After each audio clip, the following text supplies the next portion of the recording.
Hello, I hope you're doing well. It's Dr. T here, coming today to talk about a really interesting concept. Your employees are not your friends or your family. One of the things that I have found that often keep women leaders stuck is their desire to treat employees as their friends or the desire to create an environment that is family-like. Your employees are not your friends and your employees are not your family. And you may have actual family members that are working at your organization, and you may have developed some friendships, some real friendships throughout your time in being with that employer. However, what I found is that on the surface, it may be well-meaning and it may be cute. But what I found is that underneath, there's always some red flags to be aware of. One is that it often leads to poor boundaries because it's hard to say no or to push back on individuals that you deem as your little sister, your big brother, your grandma, your aunt. And so it's hard to reinforce boundaries. Who tells grandma no? Who writes grandma up? Who writes auntie up? Or on the other hand, someone did something to someone and that felt like I needed to defend them because I'm the big sister and that's my little sister, or vice versa. And so it really creates a situation where boundaries are blurred. Also, what I found is that within those boundaries, one of the things that it also creates is low to no accountability. And so people are rarely held accountable because, again, how do you have a conversation with someone that you deem as being the grandmother or the auntie or the godmother or the brother of you in the organization?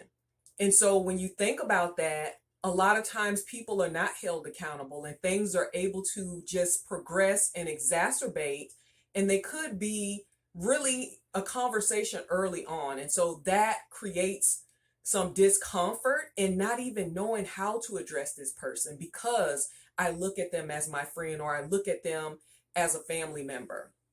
Also, the third thing that I found is that it creates stagnation within the organization.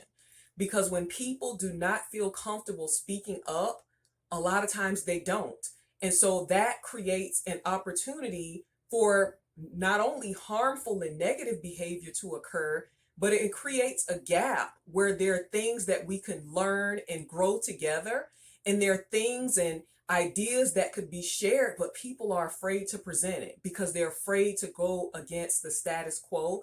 They're afraid to confront or say this could be better to the mother or to the father or to the aunt of the uncle of the organization. And so when we hear people say that, you have to really be careful of what that sounds like, because you also have to be careful of what it feels like. What is that experience like for someone in an organization that is ran like we're all family?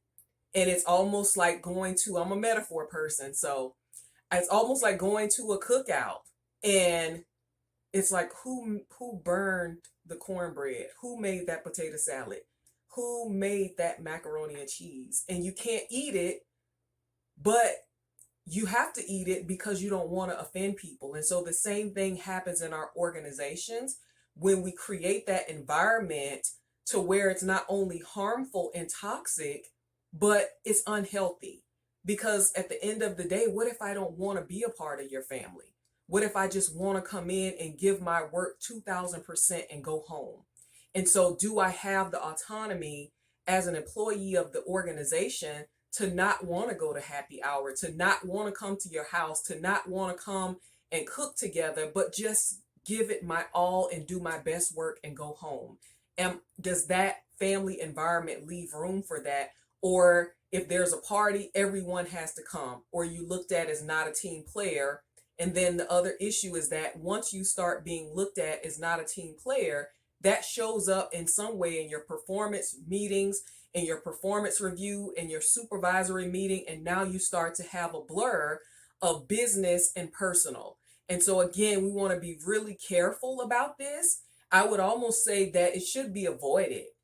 Instead of thinking and trying to make an organization of people that are friends, or organization of a family-like environment, why not focus on human-centered leadership? How do we honor the humanity of each employee? How do we honor the likes and the dislikes and the boundaries of our employees? How do we create an environment that allows employees to thrive, that allows employees to contribute to ideas, and also to voice concerns and still feel welcomed within that space, and not feel like they're part of a collective, but they can be both part of a collective, but also maintain their individuality. All right. I hope that was helpful for you. If you have any questions, please book a chemistry call with me. I would love to help you out. And until next time, learn well, lead well, and live well. Take care.